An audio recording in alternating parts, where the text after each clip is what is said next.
ഇപ്പോൾ ഇന്ദിരയുടെ മൃതദേഹം അവിടെ നിന്ന് മാറ്റിയിട്ടുണ്ട്. ശ്യാം പ്രസാദ് ഉത്തമൻ ചേരുന്നുണ്ട്. ശ്യാം, ഇന്ദിരയുടെ മൃതദേഹം എങ്ങോട്ടാണ് പോലീസ് കൊണ്ടുപോയത്?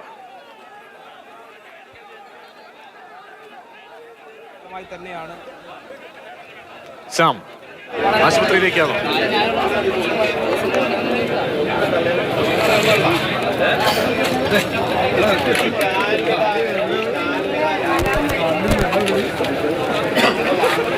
നിലവിൽ ഇപ്പോൾ കടപിടിക്കുന്നുണ്ടായാലും ഇങ്ങനെ ഒരു സംഘർഷ സമാനമായ സാഹചര്യത്തിലേക്ക് എത്താൻ കാരണം ഈ ബോഡി അധികം നേരം നിലനിർത്താൻ പറ്റില്ല എന്നുകൊണ്ട് പറഞ്ഞുകൊണ്ടാണ് പോലീസ് ബലമായി ആംബുലൻസ് ഇങ്ങോട്ടേക്ക് എത്തിക്കുകയും തുടർന്ന് ബലമായി തന്നെ ഇവരിൽ നിന്നും ഈ ബോഡി പിടിച്ചു വാങ്ങുകയാണ്. അതിനെ എതിർത്ത പ്രവർത്തകരെയാണ് ഈ പോലീസ് അതിരൂക്ഷമായ രീതിയിൽ തന്നെ പിടിച്ച് വലിച്ച് വാഹനത്തിനകത്തേക്ക് കയറ്റുന്ന ദൃശ്യങ്ങൾ മൊത്തവും കണ്ടത്.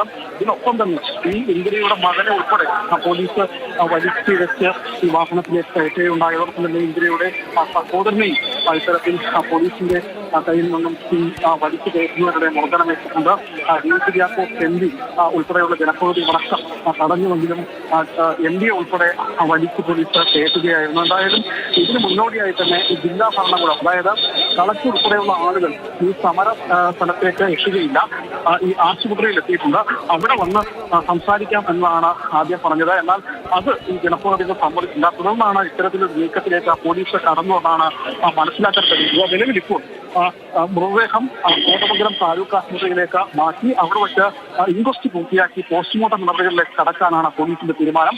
അതിനുശേഷം ബന്ധുക്കൾക്ക് ഈ മൃതദേഹം വിട്ടുകൊടുക്കും. ഇത് തന്നെയായിരുന്നു ആദ്യവും പറഞ്ഞത്. നിങ്ങൾ ഇത്തരത്തിൽ ഈ ആശുപത്രിയിൽ നിന്ന് ബലമായി ഈ മൃതദേഹം കൊണ്ടുപോകുന്നതിനെതിരെ പോലീസ് ആ ഘട്ടത്തിൽ പ്രതിരോധിച്ചെങ്കിലും പിന്നീട് അവിടെ നിന്നും ഈ റോഡിലേക്ക് ഇവർ എത്തിക്കുകയായിരുന്നു. ഏകദേശം 2-2.5 മണിക്കൂറിലധികം ഈ റോഡിൽ ഈ മൃതദേഹവുമായി ഇവർ പ്രതിഷേധിച്ചു. അതിൽ തീരുമാനമൊന്നും ആകാതായതോടെയാണ് ഇത്തരത്തിൽ പോലീസ് ഒരു കടുത്ത നടപടിയിലേക്ക് കടന്നതും ഈ പ്രവർത്തകരെയും. ശരി, തുടരുക. ശ്യാമിലി ശശിധരൻ കൂടി ചേരുന്നുണ്ട്.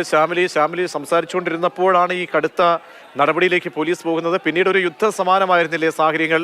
എംപിമാർക്ക് നേരെ, എംപിക്ക് നേരെ ആക്രമണം അല്ലെങ്കിൽ ബലപ്രയോഗം ഉണ്ടാകുന്നു. പിന്നീട് ജനപ്രതിനിധികൾ, ബന്ധുക്കൾ, മരിച്ച ഇന്ദിരയുടെ സഹോദരന് പോലും പോലീസിന്റെ ഭാഗത്തു നിന്നും മോശമായ പെരുമാറ്റം നേരിടേണ്ടി വന്നു എന്നാണ് അവരൊക്കെ പറയുന്നത്.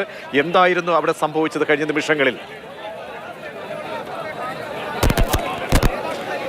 തികച്ചും അപ്രതീക്ഷിതവും അസാധാരണവുമായ ഒരു സാഹചര്യമായിരുന്നു കോതമംഗലത്ത് തൊട്ട് മുമ്പേ സംഭവിച്ചത്. അത്രയധികം തുറന്ന സംഘർഷത്തിലേക്ക് പോലീസും പ്രവർത്തകരും നീങ്ങുന്ന ഒരു ഘട്ടമായിരുന്നു ഉണ്ടായിരുന്നത്. സമരപ്പന്തലിൽ 2.5 മണിക്കൂറോളം മൃതദേഹവുമായി സമരം ചെയ്തിരുന്ന പ്രവർത്തകരെ ആകെ ബലം പ്രയോഗിച്ച് നീക്കുകയും പോലീസ് ബലപ്രയോഗം നടത്തിക്കൊണ്ട് മൃതദേഹം കസ്റ്റഡിയിലെടുക്കുകയും അതിനുശേഷം തുടർ നടപടിയിലേക്ക് കടക്കുക എന്നുള്ളൊരു ഉറച്ച തീരുമാനത്തിൻ്റെ പിന്നിൽ തന്നെയായിരുന്നു പോലീസിൻ്റെ ഒരു ആക്ഷൻ എന്ന് വേണം മനസ്സിലാക്കുവാൻ വേണ്ടി.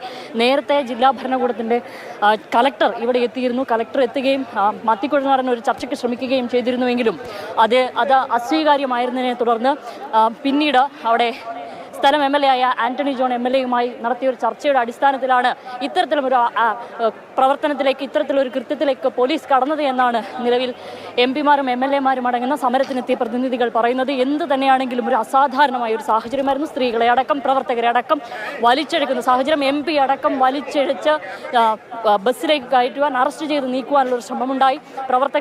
പ്രതിഷേധിച്ച പ്രവർത്തകരെ അടക്കം അറസ്റ്റ് ചെയ്ത് നീക്കുകയായിരുന്നു. നിലവിൽ മറ്റു പ്രവർത്തകരെ, അറസ്റ്റ് ചെയ്യപ്പെടാത്ത പ്രവർത്തകരെ ഇവിടെ നിന്ന് പിരിഞ്ഞു പോവുകയും ഈ ഭാഗങ്ങളിൽ ചിലയിടത്ത് കൂടി നിൽക്കുകയും ഒക്കെ ചെയ്യുന്നുണ്ട്.